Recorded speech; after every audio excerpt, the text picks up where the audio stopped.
नमस्कार, मी संजय बोकरे. आपण पाहताय जनप्रवास लाईव्ह. राज्यात खळबळ उडवून देणारी बातमी आहे.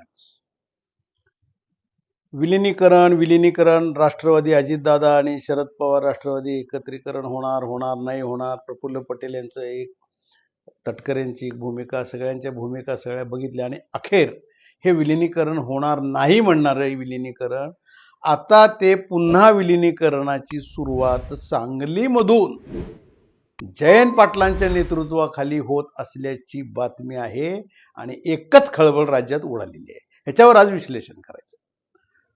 होय, जिल्हा परिषदेच्या निवडणुका आहेत आणि जिल्हा परिषदेच्या निवडणुकामध्ये ज्या निवडणुका झाल्या त्याच्यात काही ठिकाणी आता अर्थात अजितदादा त्यावेळेला हयात असताना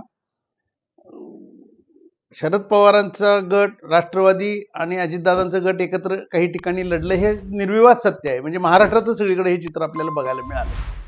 परंतु हे नंतर एकत्र येत नाहीत. महायुतीचे म्हणजे अजितदादा राष्ट्रवादी, एकनाथ शिंदे आणि हे नंतर महायुती म्हणून एकत्र येतात, हे आपण बघत आलो. परंतु आता तसं राहिलेलं नाही आहे. अजितदादा हयात नाहीत. अजितदादा अचानक निघून गेल्यामुळं सुनेत्राताई आणि पार्थ ह्या दोघांच्या वरच भिस्त आहे. प्रफुल्ल पटेल आहेत, सुनील तटकरे आहेत राष्ट्रवादीमध्ये अजितदादांच्या, आणि एकत्रीकरणाला ह्या दोघांचा विरोध आहे, प्रफुल्ल पटेल आणि सुनील तटकरे. हे आता सिद्ध झालंय. परंतु जयंत पाटील, रोहित पवार, इवन शरद पवार यांची, सुप्रियाताई यांची इच्छा नक्की होती आणि त्यांच्या चर्चाही झाल्या त्या विलिनीकरण व्हावं. परंतु ते पुन्हा ह्या दोघांच्यामुळं आणि अजितदादा अचानक गेल्यामुळे थांबलं. आता ह्याची परत सुरुवात जयंत पाटलांच्या नेतृत्वाखाली सुरू झाल्याची खळबळजनक न्यूज आता मी देतोय आणि हे त्रिवार सत्य आहे. कारण जिल्हा परिषदेच्या निवडणुकीमध्ये जयंत पाटलांनी म्हणजे शरद पवारांच्या राष्ट्रवादीनी चांगली मजल मारली. 18 उमेदवार त्यांचे निवडून आले. काँग्रेसचे 11 आहे आणि राष्ट्रवादी अजितदादांचे 6 आहेत. ही खरी ताकद आहे. पण राष्ट्रवादी अजितदादा हे भारतीय जनता पक्षाकडे आहेत. देवाभाऊंच्या शब्दाच्या बाहेर आहेत का हे? प्रफुल्ल पटेल, सुनील तटकरे, सुनेत्राताई नाही आहेत. परंतु आता मात्र जयंत पाटलांनी मोठा डाव खेळलेला आहे. आपण एकत्र आल्याशिवाय पुढचं राजकारण होणार नाही.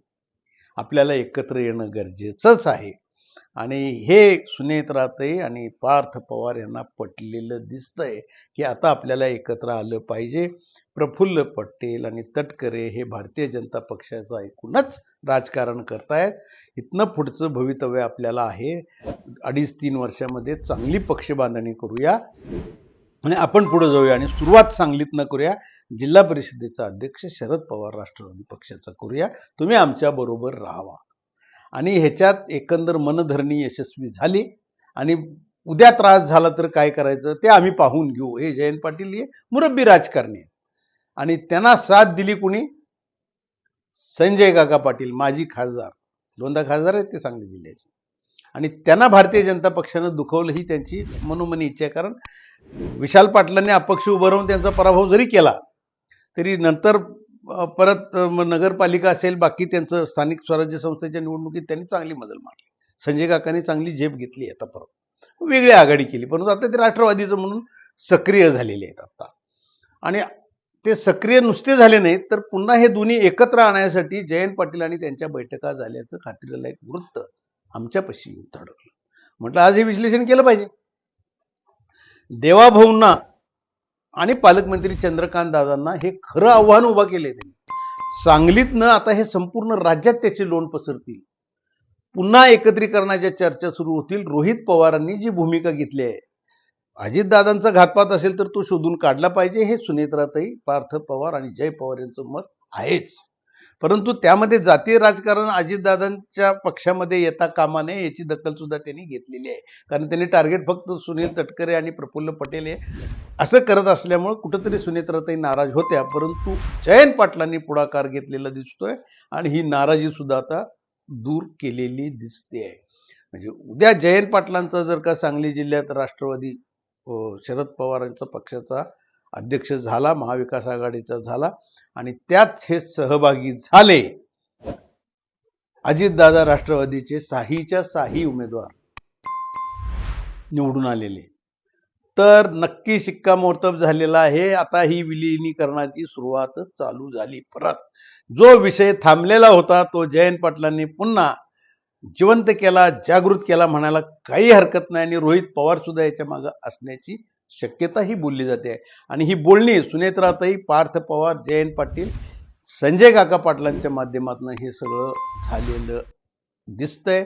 त्याच्यामध्ये माजी आमदार अजितराव घोरपडे आहेत, विलासराव जगताप आहेत, अशी मातब्बर मंडळी ह्याच्या पाठीशी दिसत आहेत. आता इथनं पुढचं राजकारण हे राज्यातलं राजकारण म्हणतो मी, सांगली जिल्हा परिषदवरनं हे राज्यात. आता हे खरं आव्हान कुणाला आहे तर देवाभाऊ देवेंद्र फडणवीस आणि चंद्रकांत दादांना निश्चितपणानं आहे. कारण हे लोण पसरत जाणार आहेत आणि जयंत पाटील काही गप बसतील असं दिसत नाही आहे. जयंत पाटील गप बसतील असं दिसत नाही. विशाल पाटील आणि विश्वजित कदम हे सुद्धा आता ठामपणे जयंत पाटलांच्या मागे गेलेले आहेत. म्हणजे दादा गट बापू गट हा वाद विसरला त्यांनी आणि आता भारतीय जनता पक्ष हेच टार्गेट त्यांनी केलेलं आहे. आणि आता ते पुढे निघालेत आणि त्याच्यासाठी राष्ट्रवादी दोन्ही पक्ष एकत्र येणं गरजेचं आहे. आणि त्याचे सगळ्या इंटिमेशन पवार साहेबांच्याकडं आणि सुप्रियाताईंच्याकडं पण जयंत पाटलांच्या माध्यमातून गेल्याचं खात्रीलायक वृत्त आहे. राजकारणाला मात्र कलाटणी मिळालेली आहे आणि राज्यात खळबळ उडवणारी ही बातमी होती. आज इथंच थांबू, उद्या पुढच्या भागात.